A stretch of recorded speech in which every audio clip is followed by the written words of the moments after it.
अस्सलाम वालेकुम नाज़रीन। मुल्क में जो इस टाइम सियासी सूरत हाल है उसके ऊपर अपनी राय का इजहार करने के लिए हम आपके सामने हाजिर हैं। पीडीएम की जमातों ने अदम एतमाद की तहरीक इमरान खान साहब के खिलाफ जमा करवा दी है और सोशल मीडिया के ऊपर आप देखते हैं कि एक तूफान बरपा है। और अगर आप मेन स्ट्रीम मीडिया पर देखें, हमारे एंकर हजरात, दानिश्वर हजरात, उनके पास इसके अलावा आजकल कोई मौजू नहीं है। जैसे कि आप जानते हैं, कुछ हुकूमती अरकान सिंध हाउस में जाकर उन्होंने रिहाइश इख्तियार कर ली है, जिनके बारे में इशारतन बात की थी इमरान साहब ने। और अभी अहमद मीर साहब ने, काशिफ अब्बासी साहब ने, मुख्तलिफ लोगों ने जाकर उनके इंटरव्यूज़ किए हैं, जिसके बाद एक तूफान है, लोग उनके हलकों में एहतजाज कर रहे हैं। ये जो सारी सूरत हाल है कि ये ऊँट किस करवट बैठेगा, इसके ऊपर अपनी राय का हम इजहार करेंगे। इस वीडियो को ज़रूर देखिएगा, अपनी राय से ज़रूर आगाह कीजिएगा। हमारी ज़ाती राय है, ये बिल्कुल गलत भी हो सकती है, लेकिन हम आपको शुरू में ही बिल्कुल अपना एक नुक्ता नज़र जो बिल्कुल वाज़े अंदाज में बताना चाहते हैं। हमारी ज़ाती राय ये है कि ये जो अदम एतमाद की तहरीक है, ये बुरी तरह से नाकाम होती दिखाई दे रही है। जी हाँ, आपने ठीक सुना, ये अदम एतमाद की तहरीक इस सब कुछ के बावजूद, ये जो आप सूरत हाल देख रहे हैं, जितनी गर्द उड़ाई जा रही है, लोगों के वोट खरीदे जा रहे हैं, मुबैना तौर पर लोगों के वोट खरीदे जा रहे हैं। ज़ाहिर है इनके बारे में हतमी बात नहीं की जा सकती, ज़ाहिर है ये चीज़ें ब्लैक एंड वाइट में उस तरह से सामने नहीं आती, लेकिन मुबैना तौर पर लोगों के वोट खरीदे जा रहे हैं, पैसे का इस्तेमाल किया जा रहा है, मीडिया के ज़रिए कैंपेन लॉन्च की गई है, सारा कुछ है। इस सब के कुछ के बावजूद भी हमें क्यों लगता है कि ये जो अदम एतमाद की तहरीक है, इसने बिलाखिर नाकाम होना है? उसके लिए हमारे पास कुछ दलाइल हैं। इन दलाइल में कितनी जान है, ये फैसला तो आप करेंगे, ये हमारी राय है, इसको सुनिएगा।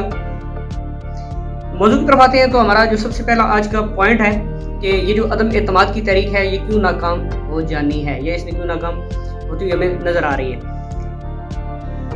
जैसे कि आप जानते हैं कि ओआईसी का इजलास तलब कर रखा है पाकिस्तान ने। पाकिस्तान में ये ओआईसी का इजलास होना है, असम्बली के अंदर उन तमाम ममालिक के वज़राए ख़ारजा ने आना है जो ओआईसी का हिस्सा है।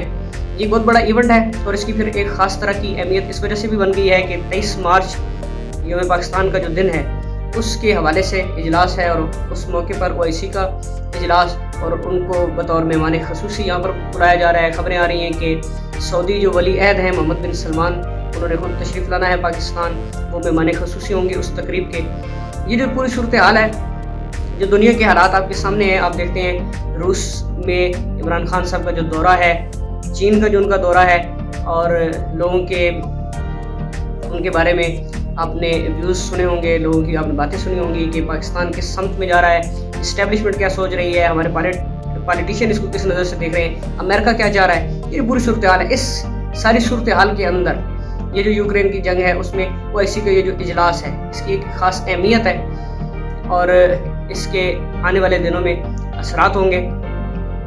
अब ये जो अदम एतमाद की तहरीक है, इन्हीं दिनों में आगे पीछे इसका असम्बली में पेश किया जाना, बज़ाहिर तो नज़र ये आता है कि इसने प्रेशराइज कर दिया है पीटीआई की गवर्नमेंट को। इमरान खान साहब प्रेशर में है, लेकिन इसने एक बहुत बड़ी फेवर दिया है खान साहब को, और वो फेवर ये है कि ओआईसी के इजलास के फ़ौरन बाद फ़र्ज़ करें कि ये अदम एतमाद की जो तहरीक है ये कामयाब हो जाती है, इमरान खान साहब की हुकूमत चली जाती है, वज़ारत उज़्मा से वो हटा दिए जाते हैं, फ़र्ज़ करें ऐसा होता है, तो आने वाले दिनों में इसका इम्पैक्ट क्या होगा? ओआईसी के तमाम ममालिक वो इसको किस तरह से देखेंगे कि एक ऐसा इजलास जिसको एक ख़ास तनाज़ुर में मुनक्कद किया गया, दुनिया के हालात को सामने रख कर उस पर, और जिस मुल्क में इस इजलास को कंडक्ट किया गया, मुनक्कद किया गया, वहाँ पर हुकूमत जो है वो सारी कोलैप्स कर जाती है, वहाँ के वज़ीर आज़म को बाहर निकाल दिया जाता है। तो ये बड़ी एक अजीबो गरीब सी सूरत हाल बन जाती है। तो ये जो सूरत हाल उसके बाद डेवलप होगी, ओआईसी के इजलास के फ़ौरन बाद हुकूमत का गिर जाना।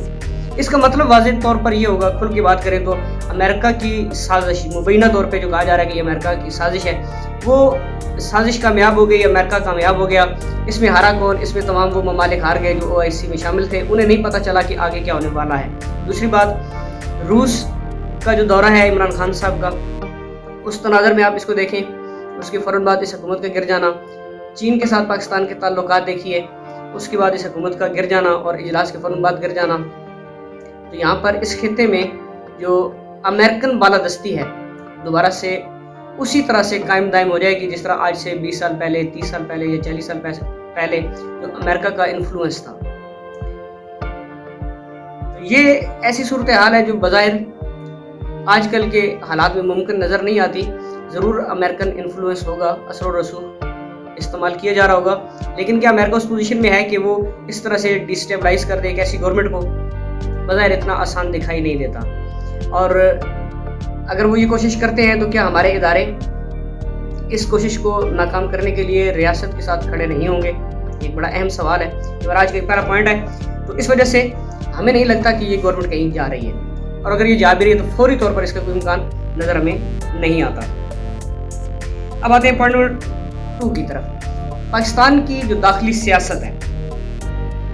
سب سے پہلے بات کرتے ہیں ان MNAs کی جن کی آج کل آپ ویڈیوز دیکھ رہے ہیں، جنہوں نے سندھ ہاؤس میں جا کر قیام کیا ہے، جن کو باغی اراکین کا نام دے رہا ہے میڈیا، وہ لوگ جو منحرف ہو چکے ہیں PTI سے، جو کھل کے بات کر رہے ہیں کہ ہم اپنی ضمیر کی آواز پر لبیک کہیں گے، ہم اپنی ووٹ کرنے کا جو حق ہے اس کو استعمال کریں گے۔ ان کی بات کریں اگر تو مبینہ طور پہ کہا جا رہا ہے کہ پیسہ استعمال کیا گیا ہے، پیسے لیے ہیں لوگوں نے اور انہوں نے اپنا ووٹ بیچا ہے۔ اب یہ بات ٹھیک ہے یا غلط؟ بہرحال یہ بات میڈیا پر کی جا رہی ہے، یہ بات عوام میں کی جا رہی ہے۔ یہ لوگ اس بدنامی کے داغ کو لے کر دوبارہ سے الیکشن کس طرح سے لڑیں گے، دوبارہ سے عوام میں کیسے جائیں گے، اور وہ سیاسی پارٹیاں جنہوں نے ان کو ٹکٹ آفر کر رکھے ہیں، جنہوں نے ان کے ساتھ وعدہ کر رکھا ہے کہ ہم آپ کو ٹکٹ دیں گے، کیا وہ خود اس پوزیشن میں ہوں گے کہ اس صورتحال میں جب یہ لوگ اتنے بدنام ہو چکے ہوں گے اپنے اپنے حلقوں میں عوام کے سامنے، تو ان کو اپنی پارٹی کا ٹکٹ دیں؟ ان تمام لوگوں کی ایک مشترکہ بات آپ نے نوٹ کی ہوگی، وہ راجہ ریاض صاحب ہوں، وہ دوسرے صاحبان ہوں، کہ وہ اپنے نقطہ نظر رکھنے کے بعد آخر میں نون لیگ کی تعریف ضرور کرتے نظر آتے ہیں۔ راجہ ریاض صاحب بھی کہتے ہیں کہ عوام ہمیں کہتی ہے کہ ہم نون لیگ کا ٹکٹ لیں، ادھر سے وہ ملتان کے جو صاحب ہیں وہ کہتے ہیں کہ میں نے آج تک شہباز شریف جیسا اچھا ایڈمنسٹریٹر نہیں دیکھا۔ یہ وہ لوگ ہیں جو نون لیگ کے خلاف الیکشن لڑے ہیں، ان کی ساری ہسٹری یہ ہے کہ انہوں نے شریف برادران کے خلاف جو آج تک زبان استعمال کی ہے، اور اس کے بعد یہ لوگ پھر نون لیگ کی تعریفیں۔ صرف شریف خاندان کو یا نون لیگ کی لیڈرشپ کو راضی کر لینا، خوش کر لینا وہ ایک الگ مسئلہ ہے، اور وہاں پر پہلے سے موجود جو نون لیگ کے گروپ ہیں ان کی موجودگی میں ٹکٹ کا حصول اور پھر اس ٹکٹ پہ الیکشن لڑنا اور پھر الیکشن کو جیتنا، کیا یہ اتنا آسان ہے؟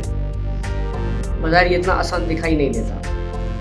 تو اس صورتحال میں جب ان لوگوں کی اتنی بدنامی اور اتنا یہ جو سسٹم ان کے خلاف کھڑا ہو چکا ہوگا، تو دیگر جو لوگ ہیں جو ابھی تک جنہوں نے کوئی فیصلہ واضح نہیں کیا یا جو ابھی بیٹھ کے سوچ رہے ہیں ہمیں کیا کرنا چاہیے، کیا وہ ان کے سب میں شامل ہونا چاہیں گے؟ ظاہر ہے یہ ایک ایسا سوال ہے جس کا جواب دینا اتنا زیادہ مشکل نہیں ہے۔ نہیں لگتا کہ بہت سارے لوگ PTI کو چھوڑ کر PDM کا ساتھ دیں گے، اور خاص طور پر اس وقت جب آپ کو پتا ہے کہ آپ نے 20 سیٹ ہو جانا ہے، آپ کے خلاف کوئی اور اس کے علاوہ ایکشن ہو یا نہ ہو، بہرحال آپ کو اپنی اسمبلی کی نشست چھوڑنی پڑتی ہے جب آپ اپنی پارٹی کے خلاف جاتے ہیں، اور یہ آئین کا حصہ ہے، اس میں کوئی دوسری رائے نہیں ہے۔ اب آئیں پوائنٹ نمبر 3 ہمارا کیو لیگ کی پالیٹکس کی طرف۔ جیسا کہ آپ جانتے ہیں کہ کاف لیگ کے پاس ٹوٹل 5 یا 7 سیٹیں ہیں، اور یہ زیادہ تر سیٹیں وہ ہیں جو انہوں نے مل کر الیکشن لڑا ہے PTI کے ساتھ 2018 کا، اس کے بعد یہ الیکشن جیتے، اور اپنی تعداد کے مقابلے میں انہوں نے جو عہدے حاصل کیے وہ بہت زیادہ ہیں۔ جس طرح ڈاکٹر اسرار احمد صاحب مرحوم کہا کرتے تھے مولانا فضل الرحمان کے بارے میں کہ ایک پریشر گروپ ہے بلوچستان اسمبلی کے اندر، ان کے 6 رکن ہیں اور 6 کے 6 وزیر ہیں۔ کچھ ایسی صورتحال آپ کو پتا ہے آج کل کاف لیگ کی ہے۔ کاف لیگ کے پرویز الہی صاحب خود سپیکر ہیں پنجاب اسمبلی کے، ان کے بیٹے ہیں مونس الہی صاحب، وہ آبی وسائل کے وزیر ہیں۔ طارق بشیر چیمہ صاحب ہیں، ان کے پاس ہاؤسنگ کی وزارت ہے۔ ان کے عمار یاسر صاحب ہیں، ان کے پاس صوبائی وزارت ہے۔ ٹوٹل 6-7 بندے ہیں، لیکن سب کے پاس کوئی نہ کوئی وزارت ہے، کوئی نہ کوئی عہدہ ہے۔ اس بات سے ہٹ کر کہ یہ ٹھیک ہے یا غلط، ان کے پاس عہدے کتنے ہیں، وہ ہونے چاہیے یا نہیں ہونے، اس سے ہٹ کر آپ اس पॉइंट को देखें कि PDM की जो जमातें हैं इससे ज़्यादा इनको क्या ऑफर कर सकती हैं। सिर्फ एक चीज़ बचती है पंजाब की वजारत आला, जिसकी बात की जाती है कि जो इनको वजारत आला का जो इनके साथ वादा करेगा, इनको ऑफर करेगा, ये उसके साथ जाएंगे। अब इसमें मसला ये है कि मुशर्रफ दौर में सारा पाकिस्तान जानता है कि यही काफ लीग थी जो एक तरह से पूरी नून लीग को अपने अंदर उसने जज़ब कर लिया था, उसने उसको हड़प कर लिया था और नून लीग का कोई वजूद बज़ाहिर नज़र नहीं आता था। टोटल 16 या 17 ऐसे लोग थे जो उस वक्त नून लीग में मौजूद थे, बाकी तमाम लोग काफ लीग को प्यारे हो चुके थे। इस बात की गारंटी नून लीग को कौन देगा कि काफ लीग वजारत आला हासिल करने के बाद जब मुल्क में बल्दियाती इलेक्शन भी होने हैं, नून लीग को खा नहीं जाएगी। लफ्ज़ शायद थोड़ा बुरा भी लगे तो ये नून लीग को खा नहीं जाएगी काफ लीग, इस बात की गारंटी कौन देगा। और ख़ास तौर पर उस सूरत हाल में जब वो लोग जिनको गारंटर कहा जाता था, वो इदारे जो गारंटी दिया करते थे, उनका तासुर ये है कि वो न्यूट्रल हो चुके हैं। तो न्यूट्रल इदारों की मौजूदगी में ये जो गारंटी है कौन देगा। और अगर कोई गारंटी ज़ुबानी कलामी एक दूसरे को दे भी दी जाए तो इस अदम एतमाद की तहरीक के बाद इस बात की क्या गारंटी है कि जरदारी साहब उस बात पे वापस नहीं आ जाएंगे जब वो कहा करते थे कि वादे कोई कुरान हदीस तो नहीं होते। ये हमारा पॉइंट नंबर 3, जिसकी वजह से हमें नहीं लगता कि ये अदम एतमाद की जो तहरीक है इसने कामयाब होना है। फिलहाल जो शोर शराबा आप सुन रहे हैं ये शायद अपनी वैल्यू बढ़ाने का कोई तरीका होगा, लेकिन ये तहरीक की कामयाबी बहरहाल हमें दिखाई नहीं देती। अगला जो हमारा पॉइंट है, काफ लीग की वजारत आला की बात होती है तो कहा जा रहा है कि नून लीग के पास वजारत उज़्मा होगी और इनके पास वजारत आला होगी और जो जरदारी साहब हैं वो सदर पाकिस्तान होंगे। कुछ इस तरह की सेटलमेंट है PDM के दरमियान, इसलिए ये सारे एक दूसरे के साथ चल रहे हैं और इस बात पे एग्री हैं कि हमने इस तहरीक को कामयाब करना है। अगर वजारत उज़्मा है शहबाज शरीफ साहब के पास, तो जरदारी साहब का सदर होना, क्या वो ऐसा ही सदर होंगे जैसे वो तब सदर थे जब वज़ीर आज़म यूसुफ रज़ा गिलानी साहब थे, जब आप जानते हैं कि पावर का जो मरकज़ था वो सदर हाउस हुआ करता था, क्योंकि वो पीपल्स पार्टी के चेयरमैन थे और पीपल्स पार्टी सारी जरदारी साहब की तरफ देखती थी। और जो यूसुफ रज़ा गिलानी साहब थे, ये बाद में राजा साहब वज़ीर आज़म बने तो बराए नाम वज़ीर आज़म थे जरदारी साहब के मुकाबले में। लेकिन जब वज़ीर आज़म दूसरी पार्टी और वो भी पंजाब की बड़ी पार्टी और फिर शहबाज शरीफ वो वज़ीर आज़म मान लिए, अगर एक लम्हे के लिए इस बात को अगर आप मान भी लें तो वो वज़ीर आज़म है, तो क्या सदर हाउस दोबारा से उस तरह ताकत का मरकज़ होगा? जाहिर है ये मुश्किल सवाल है, ऐसा होता दिखाई नहीं देता। ये रफ़ीक तारण साहब की तरह के सदर होंगे या ममनून हुसैन साहब की तरह के सदर होंगे, ये एक बड़ी दिलचस्प सूरत हाल है। और अगर सदर आसफ जरदारी साहब होंगे तो मौलाना फजल रहमान साहब जो इस पूरी तहरीक के सरबराह हैं, उनके पास क्या होगा? क्या उनके पास ले देकर वही कश्मीर कमेटी, वही 22 नंबर बंगला होगा? ये बड़ी दिलचस्प सूरत हाल है। इस पे लोग कैसे राजी होंगे, कैसे एक दूसरे को मनाएंगे? और अगले पॉइंट की तरफ आए, एक लम्हे के लिए फर्ज कर लिया जाए, हमारा जो नेक्स्ट पॉइंट है, एक लम्हे के लिए आप फर्ज कर ले इस बात को कि इमरान खान साहब के खिलाफ अदम एतमाद की तहरीक कामयाब हो गई और एक नई गवर्नमेंट तश्कील पा चुकी है, जिसमें जरदारी साहब सदर हैं, शहबाज शरीफ साहब वज़ीर आज़म हैं, परवेज़ इलाही साहब वज़ीर आला पंजाब हैं, वगैरह वगैरह जो सूरत हाल ये बनाना चाह रहे हैं। जो आने वाला इलेक्शन है 2023 का, उसमें कुछ साल 1.5 साल बाकी है। उस साल 1.5 साल में ये जो गवर्नमेंट होगी ये ऐसा क्या तीर मारेगी, आवाम के पास ऐसा क्या लेकर जाएगी, ऐसी कौन सी डिलीवरी है जो ये कर पाएंगे जिसकी बुनियाद पर ये अगला इलेक्शन जीत पाएंगे? क्या इस 1.5 साल में इनकी जो मकबूलियत है उसका ग्राफ मजीद नहीं गिर जाएगा? और ये वो बातें हैं जो एक आम सियासी तालिब इल्म, एक सियासी वर्कर समझ सकता है। तो ये इतने बड़े सियासी रहनुमा क्या वो इन सवालों के जवाब देने से कासर हैं। क्या वो सूरत हाल को नहीं समझते? ज़ाहिर है उनकी निगाहें बड़ी दूररस हैं, वो समझते हैं सारी सूरत हाल को।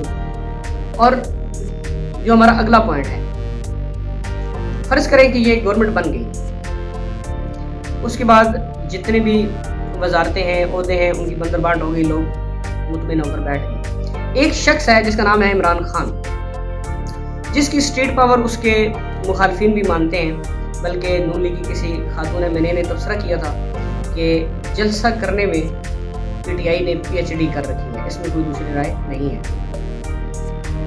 इस बंदे की स्टेट पावर का ये आलम है कि 24 घंटे के नोटिस पर पाकिस्तान के कमोबेश तमाम काबिल ज़िक्र शहरों में सिर्फ 24 घंटे के नोटिस पर हज़ारों लाखों अफराद का मजमा जमा करने की ये शख्स सलाहियत रखता है।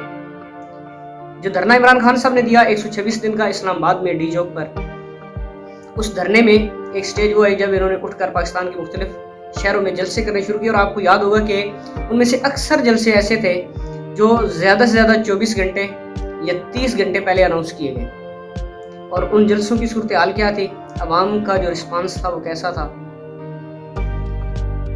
मुल्तान के अंदर जो जलसा हुआ, जिसमें एक अलमनाक वाक़या भी पेश आया कि लोगों के रश की वजह से जब लोग गेटों से निकले तो लोग कुचले गए और बहुत से अफराद वफात पा गए।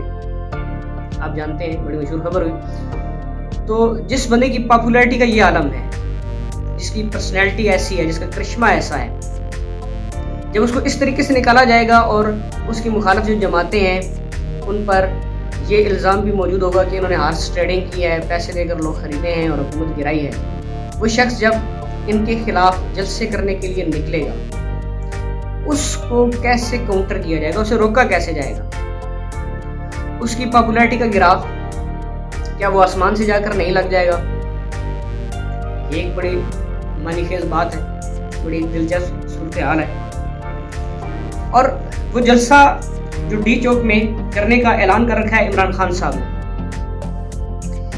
जिस जलसे की तारीख गालबन 27 मार्च फाइनल की जा रही है और जिसके खिलाफ PDM की जमातें अभी से दरवाजे खटखटा रही हैं जाकर अदालत का कि इस जलसे को रुकवाया जाए। और शायद आज उस पर फैसला आ चुका है। अतर मिनल्ला साहब के रिमार्क्स आ चुके हैं कि हम किसी को जलसे से नहीं रोक सकते, हर शख्स का ये हक है।